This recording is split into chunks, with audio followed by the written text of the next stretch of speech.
Hi there. Today I want to show you what I think is one of the jewels of Greek winemaking.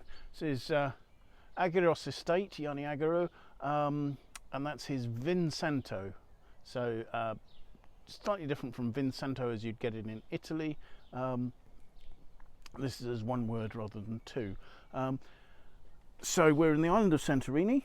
The grape varieties are the typical Santorini grape variety of Assyrtico, making up 80% of the wine, and Aidani and Athiri, two other grape varieties that add a bit more perfume to the wine that make up 10% each of the balance of that. And what happens here is that the viticulture is very much as is standard for the island of Santorini, vines growing on their own roots in the volcanic soils, the rock of the island of Santorini, and being trained in the sort of the arid conditions there. As they come out of the ground, they're trained into a basket, and the fruit actually sort of grows in the basket that's created by the vine, so that it's shaded from the heat of the sun and from the cooling winds that come whipping across the vineyards. Then these grapes are then picked with relatively good acidity remaining, and they're dried in the sun for 10 days to complete in full sunlight to desiccate them. And you'll get 40-degree heat there. That concentrates the sugar, will concentrate the acidity, and helps to make a beautifully balanced sweet wine. The wines are allowed to ferment with their natural yeasts in concrete tanks.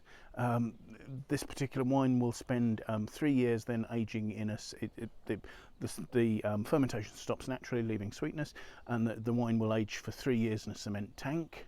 It's then transferred for the next 4 years into variation of sizes, everything from a sort of a barrique, 225 litre barrel, through to much larger sort of 1,000, 2,000 litre barrels, and all those are old oak. So no influence of oak, but just an influence of exposure to air, and also probably quite warm conditions in terms of aging.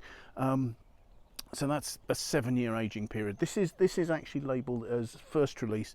They do make a later release which ages for much longer in barrel and has a sort of a deeper colour, and is even more concentrated because of the influence of evaporation.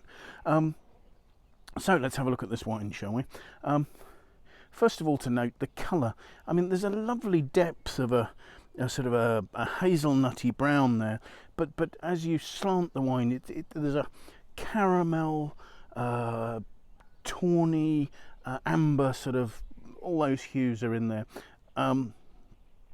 So if you swirl the wine just to sort of release the aromas, the other thing you'll see is that the viscosity of the wine is allowing, I hope you can see anyway, is allowing tears of the wine to run down it. This is a wine with plenty of sugar in there, and a fair amount of extract from the concentration that it gets. So what are we smelling here? Gosh, that's a pungent, intense, and very complex nose. It's interesting. First of all, you'll note there's a very rancio note that's all to suggest the wine's aged in the heat. There's sort of notes of candied peel is probably what's most obvious there. There's a tiny touch, almost of sort of umami bacon fat note. There's a lovely sort of juicy mandarin orange note to it. There's notes of sultana. What there isn't is if you had a tawny port like this, there'd be an oak influence, and there's none of that. This is all complexed, concentrated fruit flavours. Yeah, there's a high-toned, almost a slightly minty note to the whole thing, which I suppose is a touch of volatility from aging in oxidative conditions. I don't mean that in any way as a criticism. It's really lifting the aromas. So very complex, quite intense nose. Let's taste it.